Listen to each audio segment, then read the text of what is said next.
Hello, everyone. Welcome to Barca News. It is April 16th, 2024, and Barcelona were just eliminated at the hands of PSG, losing 1-4 at home with a costly red card towards Ronald Araujo and with a team that looked like the Barcelona from the beginning of the season.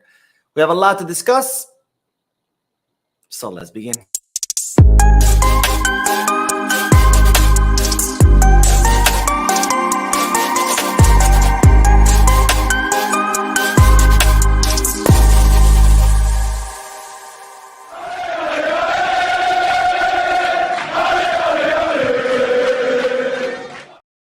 Hello everyone, welcome to the channel. My name is Mo and this is the Barca News post-match live analysis where we analyze Barcelona matches as soon as they end and where I get to interact with you wonderful people in the chat section, which I see a lot of you are pretty upset, understandably so, because what happened today was not entertaining to watch. I'm going to try to keep a cool level head. I said if we do get eliminated, I'm not going to get mad because after all, the goal of the season was to reach the quarterfinals. We reached it. Anything after that would have been nice. So I'm not angry, but we do have to review what we saw today because what we saw today was pretty disappointing. And I know a lot of people will try to justify this with the red card. And yes, the red card did have a lot to do with this. The red card came at the 30th minute. And once the red card happened, I knew it was over. There's no way that Barcelona could have held on with 10 men against a PSG with a coach like Luis Enrique, against a PSG that has players like Mbappe, Hakimi, etc. But up until those 30 minutes, Barcelona put on a pretty sad display. Barcelona today played exactly like how they've been playing the rest of the season. A team that could not get out of high press, a team that could not move the ball quickly. Frankie de Jong, who was just running in circles by himself in the midfield. Lewandowski, who didn't know how to make first touch passes. And lots of the same stuff that we've seen throughout the season. Now, when we had those good streak of matches against Napoli, Atletico Madrid, first leg of PSG, a lot of people came and said, oh, well, look at you, Xavi hater. Do you still want Xavi out? And I said, yes, because I still don't see a project.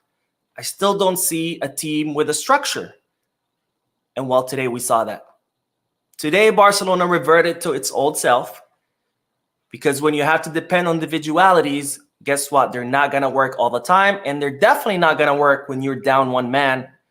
And Barcelona reverted to its old self, a team that's highly predictable, that always makes sideways passes, no diagonal passes, no passes to the space, to the empty space, and a team that loses the ball after 2 or 3 touches.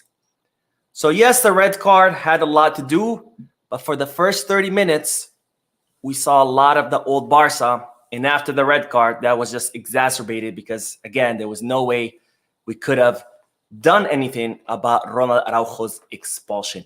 Now, I know a lot of people will want to blame Ronald Araujo for getting expelled. I know it was a silly mistake. He put his arm around Barcola. Of course, Barcola sold it really well. But nonetheless, it was a legit red card. I don't think this was some kind of robbery like I've seen some people say on Twitter. He was the last man. He put his arm around the neck of Barcola. The referee was the right call. Yes, it was a very silly mistake by Ronald Araujo, especially in a quarterfinal of a Champions League. But these mistakes happen. These things happen to players. It's happened to the best of players. It's happened to the most elite players at all stages of all competitions.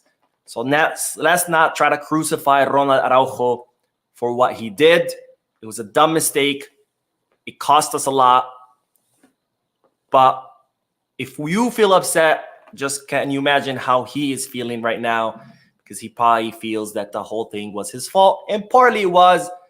But again, this was the same of what we saw before. This is nothing new. I know a lot of people got very hyped because we had a handful of good matches. And as I said before, those were a handful of good matches in a sea of very bad matches. And today we had another one out of the sea. And again, I know people are going to say it's a red card. It's a red card. Yes, it influenced. But up until that red card, Barcelona were not looking like they were going to win that match. From the moment that whistle blew, I was not at ease at all. When Lamine did that play and Rafinha scored the goal, I said, okay, maybe we could still make it, but it's not looking good. And once the red card came, it was just from there, it was game over. So, tough day for all of us. But like I said yesterday, we did qualify to the quarterfinals, which was the goal. We met that goal. It would have been really nice to make it to the semifinals. It didn't happen. That's okay. But it's time for a new coach. I've been saying this since November, and today just showed that even more. Especially because Xavi, what does he do when he's a man down, when his team is fighting for its life? He goes and kicks something and gets himself expelled. Tell me how that's a behavior of a coach of a big team. On one hand, we have Luis Enrique, who tactically speaking, by the way, was completely superior to Xavi, and we'll talk about it a little bit later. Completely changed his scheme of play, put a plan in place so his team can come back from behind. What does Xavi do? As soon as things get hard, he gets himself expelled. Now, when I said that I didn't want Xavi anymore because when things got tough in January, when we got eliminated out of 2 competitions, when things were going bad, he quit, and people were like, wow, what are you talking about? That's not fair. Tell me how that's different than what he did today. Because today, when things got tough, he got himself expelled. When the team needed him the most, when the team needed a leader on the sideline, he got himself expelled. You tell me how that's the behavior of a coach worthy of managing a team as big as Barcelona. And by the way, I cannot wait to see the excuses. I'm sure all the excuses from before, they're going to resurface, which had magically disappeared, by the way. You know, the whole, oh, Xavi didn't get his signings. Oh, the injuries. Oh, Pedri and Frankie. All those excuses magically disappeared when Barcelona were doing well against Atletico, Napoli, and the first leg of PSG. And I'm pretty sure they're going to resurface now, because that's the thing. When you have people who are just obsessed with one person and they're willing to defend that person at any cost, you will find cheap excuses that simply don't hold water, because they only resurface when it's beneficial for those people, for those excuses to resurface. Anyways, let's do some chat section, then we will talk about a little bit more about the match. Not much to say, but it is what it is. Let's see what everybody's saying. I know people were commenting before even things started. D-Horse says, red card hurt us, but I think the core of the team is good. We have a good core of players. I don't know if we have the right tactics for them or the right system for them. But let's see. Kimchi says, the league is over too, not gonna lie.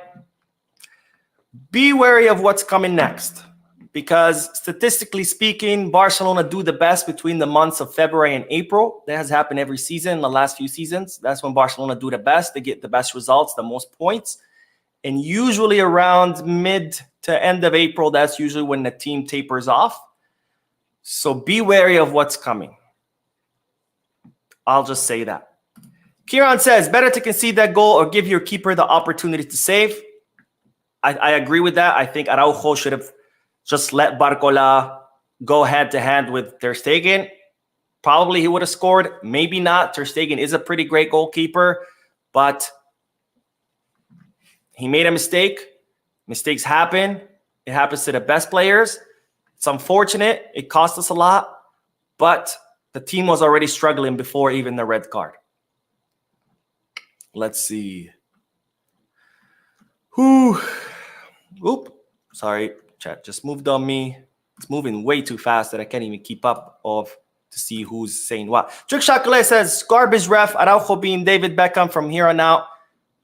It's a baby BVB. I hope they can average Barca's screw job. I don't think the referee was wrong when he gave Araujo the red card. It was clear he was the last man. Barcola did sell it when he felt that arm around him. So I don't think it was his fault. Maybe the Cancelo one is a little bit on the line, but when you watch it from different angles, you can see that Cancelo does indeed hit Dembele's leg. So I don't think this was a ref being, terrible. I think we just were incredibly unlucky. And with Cancelo, that was just a dumb mistake. Goran says, he was, and he will always be. Don't know why are we sticking with him for the past 3 years. Not sure who you're talking about. If you could clarify, please let me know. And Milola says, not surprised. The team always implodes when the stakes are high. Yeah, that's a fair characterization of the team, but it is what it is. All right, let's look a little bit at the formation and that started in the match. This is the formation that Xavi opted for. Ter Stegen in goal with Jules Koundé on the right, Araujo on the left, Kouarsi and Araujo as our two center backs, with Ilkay as our defensive midfielder, with Frankie and Pedri as our attacking midfielders, and Lewy in the front, surrounded by Lamine and Rafinha. Now, as far as I know, I've seen some people try to blame the starting lineup. I don't think there's anything wrong with this starting lineup. The starting lineup makes perfect sense to me. Christensen was out, so it would make sense to put Gundogan in his place. As far as everyone else, these were the same players that played the first leg. Of course, Pedri did come off of a sub during the first leg, and here he started in the place of Sergio Roberto. So I don't think there was anything wrong with the lineup. I think it was the correct lineup. However, again, as I said before, we reverted back to our old self. We reverted back to a team who does not know how to get out of high press. We reverted to a team that doesn't know how to circulate the ball, a team that just depends on long balls after long ball or just crosses after cross and just hoping for the best. Now, Luis Enrique at PSG were very smart about one thing, and this is credit to Luis Enrique, because if you noticed, the only defender coming out from the back was Ronald Araujo. And that was done intentionally, because what Luis Enrique instructed his players was to completely pressure Pau Kouarsi, to pressure Koundé, to pressure Cancelo, pressure all the players, Frankie, and just leave Ronald Araujo as a floater. Why? Because Luis Enrique clearly knew that Ronald Araujo is not our best defender when it comes to coming out the ball from behind. And we saw that a lot during the first half before he got expelled, where he made several passes trying to break line and ended up losing and resulted in counterattacks, because in that aspect, Luis Enrique knew exactly what to do. Now, the problem with that is that Xavi had no response to that. Xavi should have figured out that that's exactly what was going on, and he should have found a way to revert the situation, whether to invert the center backs, whether to try to have Araujo put pressure on the players who are pressuring Kouarsi to maybe free him up a little bit, or maybe have, I don't know, your fullbacks try to get closer to Araujo, or at least your midfielders drop down a little bit, something to counteract that. But he didn't have any response to that, and as such, our whole back line was canceled, and we didn't have that passes from behind that could break lines, and they only left Araujo to do that, which again, he's not our best defender. And of course, once he was expelled, there really wasn't much we could do as far as getting the ball from behind.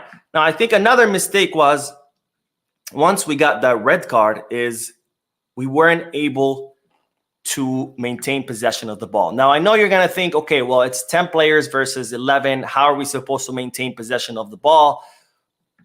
Well, once Xavi took out Lamine Yamal and put in Íñigo Martinez, the numerical disadvantage was no longer at play, because we still had a line of 4 center backs with a line of 3 midfielders playing against PSG's 3 attackers and PSG 3 midfielders. So right there, you are playing actually 7 versus 6, right? 3 midfielders and 3 attackers to PSG, to our 4 defenders and our 3 midfielders. Now, in order for PSG to match those numbers, one of their center backs would have to come up, or at least one of their fullbacks would have to come up, and then you're at a 7 versus 7 numerical advantage, or it's not even advantage, it's a tie, right? So at that point, Barcelona should have been able to at least maintain possession of the ball, maybe not be very, effective in the attack, because you do have two attackers versus a line of three defenders, as one of the defenders is coming up to help with a numerical advantage.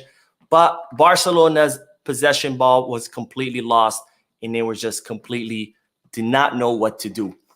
And what Barcelona reverted to is something that I discussed in yesterday's video and yesterday's podcast, where I said one thing we cannot do tomorrow is park the bus and try to defend.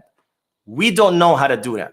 Not only we don't know how to do that, against a team like PSG, it's not going to work, especially against a team of PSG that have very fast attackers and a PSG team that was going to come out full intensity, and that's exactly what they did. But instead, we pulled back all our lines and just parked the bus and went on a defensive, and that did not work. Not only did not work, it completely exhausted our players, and by the 60th, 70th minute, everybody was just defeated. They couldn't even run. They were barely jogging. They were barely walking because they were physically and mentally exhausted from having to defend for the last 40, 50 minutes since Ronald Araujo's expulsion. So that was another trap that Barcelona fell into, that should have been better about maintaining the possession of the ball. But again, in a team with no system on how to circulate the ball, of course, that was going to be impossible, especially with a man down. And that's something that I've been talking about this whole season, right? I've constantly said that Barcelona don't have any mechanisms in place. They don't have any system in place to move the ball effectively and move it fast. But I was called a hater, and yet we continue to see it. Then we had a handful of good matches, and all of a sudden, I was even a bigger hater. But now we reverted back to that. So you tell me, am I a hater, or does this team really not have any systems in place on how to move the ball? Because today we saw it. And again, I know people are going to say it was the red card, blah, blah, blah. Yes, the red card played its role. But up to the red card, we still were being horrible at moving the ball. We were constantly losing the ball, and we simply did not know how to get out of PSG's high press. So today, it was a series of bad luck, from Ronald Araujo's red card to the penalty kick that Cancelo caused on Dembélé. But it was also a tactical advantage from Luis Enrique's side that Xavi did not know how to respond to, and his only response was to get himself expelled. Anyways, let's get back to the chat section, and we'll talk about a few players on the team. Let's see what everybody's saying.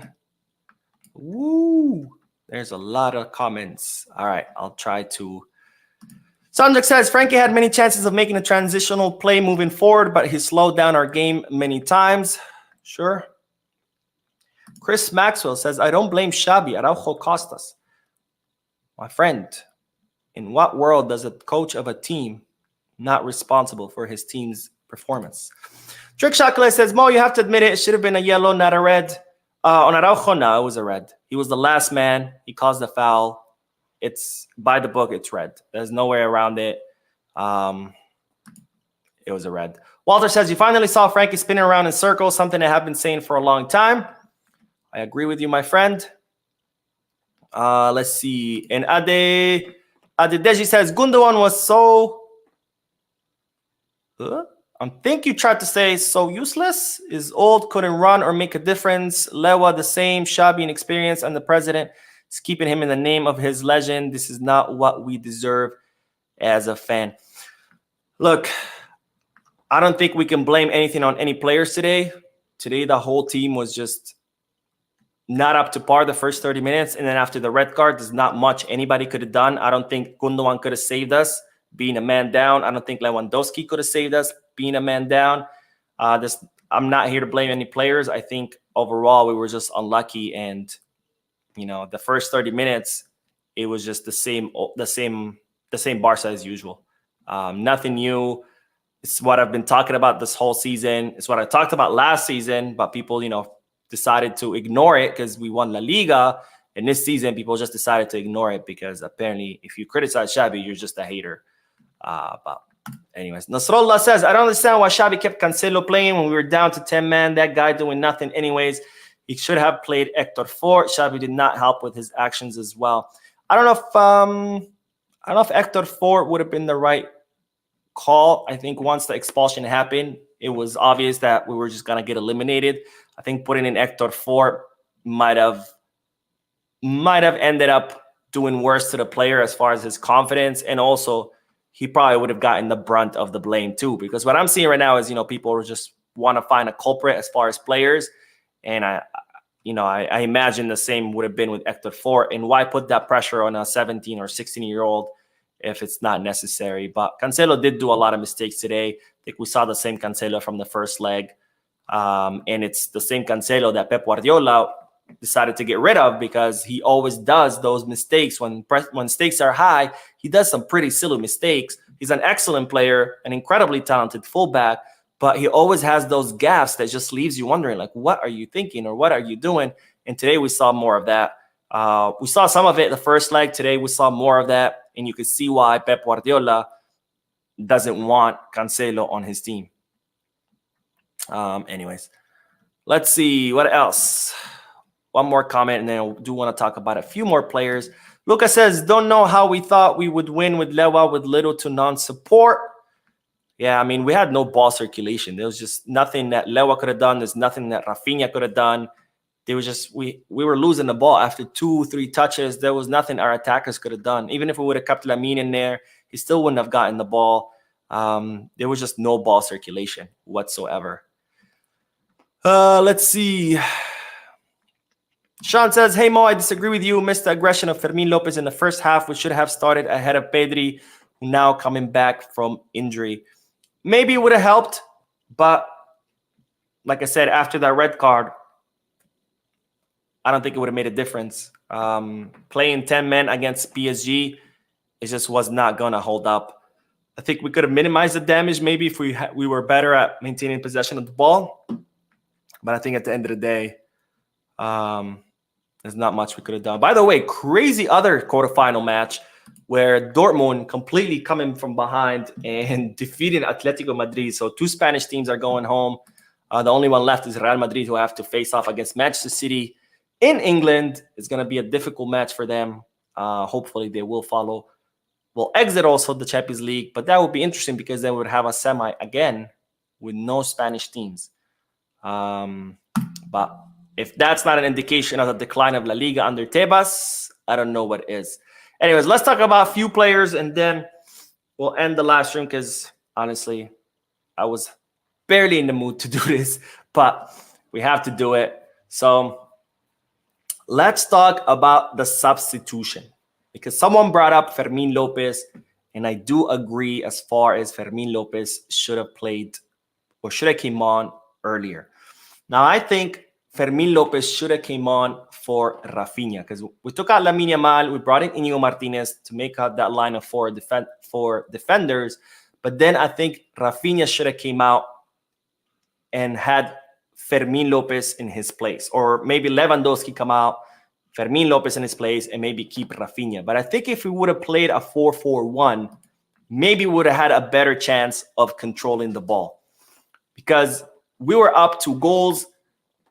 All we needed was to control the possession of the ball and just defend with possession. Because sitting back and defending, we've seen that time and time again, that doesn't work for Barcelona. It just doesn't. We don't know how to do that. And that's fine. So why not bring in a 4th midfielder and just try to control the possession of the ball? But instead, we brought on Ferran for Pedri, which was an interesting substitution. Now, don't get me wrong. Ferran Torres did play his ass off. He was running. There was a moment where he was the only player running. Everybody else looked defeated. Everybody else was just walking around. And Ferran Torres was the only player who was still running, which I'm not saying that Ferran shouldn't have came on because, he did bad. Not at all. I think he fought until the last second. But I think bringing in Fermin as our 4th midfielder could have perhaps minimized the damage. The other substitution I didn't understand was how late the Fermin and Joao Felix substitutions were. They came on the 82nd minute, and by then the team was already exhausted and defeated. If you need to refresh legs, if you need to, put in some players who are a little bit more fresh legs, so you can keep keep at least a fighting chance, I think those substitutions should have came on much earlier. Maybe the 70th minute if you didn't want to risk it too early, because I knew you were bringing on, an attacking midfielder and another attacker. I know that leaves you exposed in the back, so maybe not at the 60th minute, but maybe at the 70th would have made more sense than the 82nd minute. But at the end of the day, I don't think the substitutions would have mattered much. I think once that red card was handed out, there was not much we could have done. The game was pretty much lost. That's why the title of this live stream is a costly red card, because at the end of the day, there's not much we could have done. So I'm not going to blame Xavi Hernandez for the substitutions. I think there's not very little he could have done after that red card, but I will blame him for how he acted. And getting yourself expelled when you're already down a man in a quarterfinal of the Champions League, the second leg of a quarterfinal of the Champions League, is simply unacceptable. And I don't know how his supporters are going to excuse that. I don't know if they'll say maybe the lights were too bright or the sky was too cloudy. They always seem to come up with some kind of interesting excuse. We'll see what excuse they come up with. But a coach worthy of a team like Barcelona should not be acting like that in such a critical moment. When a team needed its leader got himself expelled. When a team needed its leader resigned. How are you going to justify that? I'll be very, very curious to see. So I will be reading your comments. Okay, let's see. What is everyone else saying? Oh, I forgot to mention one thing, by the way. How did I miss Christensen in that pivot position? I have to say that. We definitely missed Christensen in that pivot position. Why did you have to get yourself a yellow card? By the way, another thing I forgot to mention. Xavi getting himself a red card after a foul in the midfield. That makes the whole situation worse. Xavi got pissed because the referee called a foul in the middle of the field. An insignificant foul. This is not a penalty kick in our favor that the referee missed. This was not a goal that we scored that the referee unlawfully canceled because of offside that didn't exist. In no situation I would understand, because that actually makes a difference, right? A penalty kick in our favor could have maybe helped us qualify. But to get yourself expelled over a foul in the center of the field, a meaningless foul that had absolutely no consequence, that just makes everything worse. Anyways, AB says if the tables were turned and Barca was down 4-2 and PSG got a red card, Barca would have still lost. I don't know about that. Evan says it's simple. Xavi should leave peacefully. I agree. We'll see if Laporta will insist on trying to convince him after this. So, anyways. All right, let's see. Paulo says, I hope nothing but the worst for PSG and especially Dembélé. You don't need to wish them the worst. They're still a small club. There's nothing, it is what it is. Chris says, you keep saying if we had to maintain possession, but now will they hold possession against a team that Alamo maintains possession? What? Keep saying, how will they hold possession against a team that also maintains possession? The same way Barcelona have always maintained possession against teams that also maintain possession by being better at maintaining possession. So, what kind of question is that? Yamidara says, hey Mo, do you agree we needed Fermin earlier? Our midfielders are too stylish for this kind of game. We needed someone more aggression. I do agree. I think Fermin should have came in for either Rafinha or Lewandowski and just had a line of four. Instead of a 4-4-1 pretty much. Let's see. I just banned this clown that's going on like saying Ale Paris. It's like, dude, get the fuck out of here. Go watch a PSG channel. All right, let's see.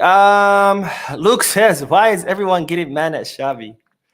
I don't know. You have to tell me. He gets himself expelled when he's down a man in the second leg of a quarterfinal of the Champions League over a dumb foul, and you're seriously asking that question? Like, I'm telling you, I can't wait to read all the excuses that people will come up with. Jigsan says, we can't dream big or expect great things to happen to us, and as usual, end up getting shattered, still totally numb. Well, we need a proper project, and we can dream big again. But for now, I don't know. Sean says, hey, Mo, you were correct. Xavi blames the referees for the result. If his performance was under Koeman, the anger would be worse. Plus, let's not blame the red card. I've seen team win with 10 men or even draw. I think we should have done much better with 10 men. I'm not going to say we still could have won, but the team completely fell apart. And again, even up to the red card, the team was not playing good. So I don't know. Let's see. Elijah says, is what it is, but the coach that takes charge has some good youth talent on their hands. Hopefully they can make them work with a clear direction. I agree, my friend. Hopefully we can get a proper coach that knows how to do with the team that he has and extract the maximum out of them, not just get himself expelled or resign whenever things get difficult. All right. Anyways, that is it. Not much more to say. Goal was to make it to the quarterfinals. We made it. Next season will be a better one. At least I hope it will be a better one. We still have a Clásico match on Sunday. Is it Sunday or Saturday? I think it's Sunday. We'll see how we do. Hopefully positive result. We do have a donation. Thank you, Aesthetic Perfume, for your donation, who says, individual mistakes always cost us. Xavi is also tactically not versed enough to act accordingly in difficult situations. Visca Barca, always. I agree with you 100%, my friend. Mistakes happen. Araujo's mistake, unfortunately, cost us a lot, but they happen. And like you said, Xavi just doesn't know how to respond to difficult situations. But apparently some people think that getting expelled during a difficult situation, that's the right reaction. And why are we blaming Xavi? I don't know. You tell me. Paulo says, I think Xavi shouldn't leave the club, but instead become the assistant manager. I don't think that he's interested in that. I think he wants to coach. So anyways, all right, guys, that is it for this live stream. I will see you in a news video. I have to post a news video. Thank you for tuning in, for your comments, for your likes, your subscriptions. You guys are amazing. It was a tough day for us, but nonetheless, we keep moving forward. We keep supporting our club. Visca Barca now and forever.